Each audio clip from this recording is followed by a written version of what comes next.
We often think of genius as creating something totally new. But what if the biggest revolution in modern history came from just looking at something backwards? Today, we're diving deep into the Henry Ford rule, a philosophy that didn't just build a car, it built the modern world by waging a war on complexity. Let's get into it. The year is 1913.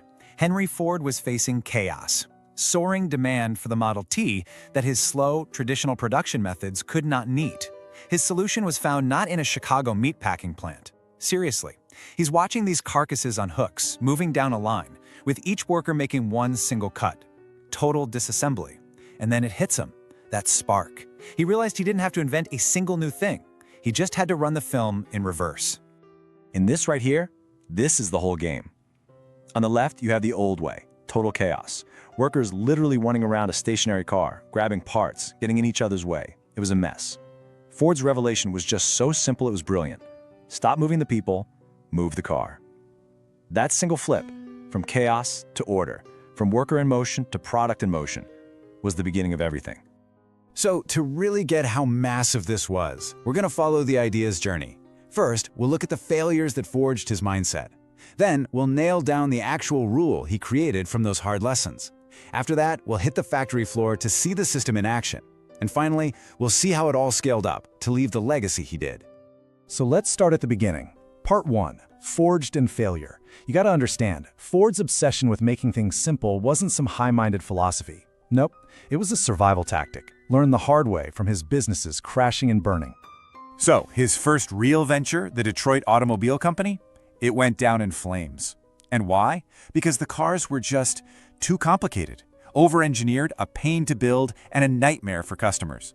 The investors bolted. And that failure taught him two huge lessons. First, that complexity is the absolute enemy of a reliable product. It's the source of breakdowns and hidden costs. And second, he realized the whole industry was aiming at the wrong people. Cars back then were toys for the rich. Ford had a different vision, a car for everyone. But to do that, he had to completely reject the way things were done. And this became his North Star, his mantra. Complexity is the enemy of reliability. Every extra part, every complicated step, every little bit of fancy design that didn't serve a core purpose. It wasn't just bad design, it was a barrier. It was a wall keeping the average person from owning a car. And his life's mission became tearing that wall down. And that mission hardened into a philosophy, a cold, calculated, and incredibly powerful system that we're calling the Henry Ford rule. And the goal was simple: simplify. And then simplify some more. Simplify until the world itself is forced to change around you. So what is the rule exactly? It's this: the product must be designed to serve the system, not the other way around. Now think about that for a second. Most people dream up a product and then figure out how to build it. Ford did the opposite. He built the most efficient system imaginable and then designed a product that was simple enough to move through it flawlessly. To him, complexity was the ultimate villain. It was the one thing that created waste, cost, and stagnation. And this rule stands on three massive pillars. First, standardization. I mean a ruthless, relentless elimination of any and all variation.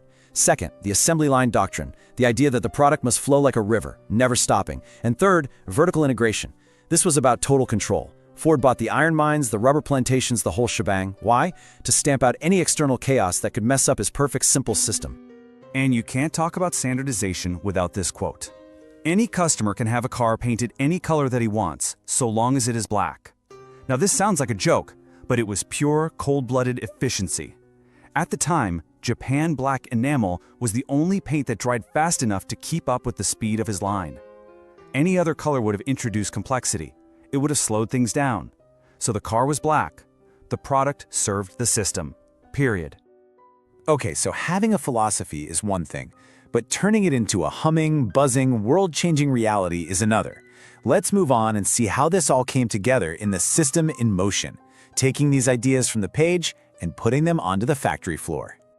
It all came down to two obsessive routines. First, the time and motion study. I want you to picture guys with stopwatches, literally analyzing every single movement a worker made, every reach, every turn of a wrench. The goal, to eliminate any wasted energy, any wasted second. And second, the continuous flow imperative. The factory basically became a river of parts, flowing on conveyor belts and gravity slides, bringing the work directly to the worker so they never, ever had to wait. And the goal driving all of this was fanatical. It was to destroy inefficiency in all its forms. For Ford, a component sitting on a shelf was a moral failure. A worker pausing was a breakdown of the system. The car had to always be moving, always be coming, from the first bolt to the moment it rolled off the line. Stasis was the ultimate enemy. So to really feel the impact of this, you have to look at the numbers. Let's start with the before. Before Ford's rule, in that old, chaotic workshop, how long do you think it took to assemble just one Model T? 12 hours. A full working day for a whole team to build a single automobile. Just let that sink in. 12 hours. Okay, so then came the rule, the river of parts, the stopwatches, the single color of paint. After this system of ruthless simplification took hold, what happened to that 12-hour build time? It dropped to 93 minutes. Let me say that again. From 12 hours to 93 minutes. That's not an improvement, that is a different reality. He didn't just break the record, he completely changed the sport. And a leap like that doesn't stay contained in a factory. It spills out and changes everything.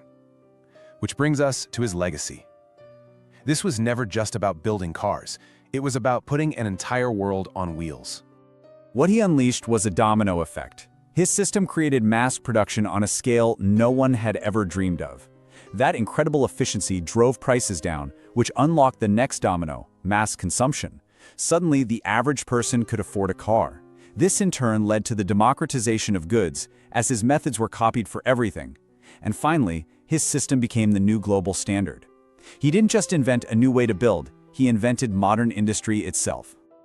When you boil it all down, his entire legacy comes back to this one idea.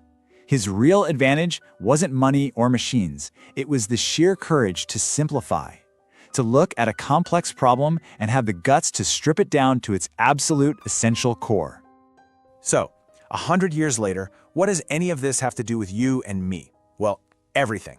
This is where we take the lesson off the factory floor and apply it to our own lives. This is your simplification mandate.